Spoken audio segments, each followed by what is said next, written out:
Yeah, I think fear is a natural consequence of something that's unprecedented. Nobody would have expected in January 2020 that we would be in the situation where the world is essentially shut down. And New York in particular is in a horrific situation. If you look at the information right now, there's essentially two Chinas in New York State. You have 1/70th of the population, but twice as many cases and deaths as all of China so far as of today. So it really is an intense transmission that's going on. And if you live in New York, and I used to live there, certainly it can be unsettling to be in the middle of that kind of situation and really wonder when your life will resume, when we can go out safely. Our knowledge of COVID-19 has expanded greatly in the past 2 months. The pace of science about SARS-CoV-2 is unprecedented in terms of the amount of research that's being done.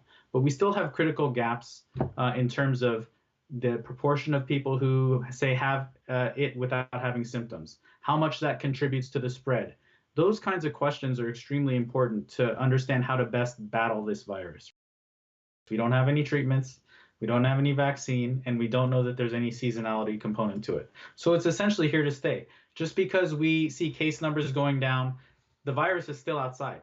So when we're all allowed to go interact with each other again, it's still there. It's not going away as some flu, influenza pathogens go away, in the drier, hotter kind of climate. The strategy will shift for the second peak, the third peak, the fourth peak.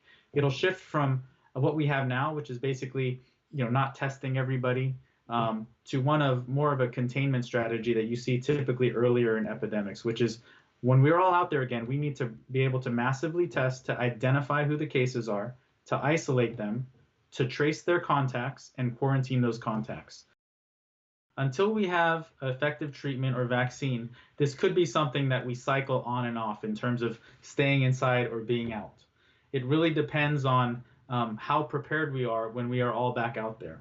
If we start to see a resurgence, if we start to see beds fill up in hospitals, then we might have to advise again that the community go back into their homes until we have those kind of vaccines that could potentially extinguish this pandemic from the whole world. Until then, it could be a back and forth between, inside and outside. Most experts will tell you the end comes when we have a vaccine that works. Then we can protect people and they can feel safe going out again. But as you know, we're about 12 to 18 months away from that by all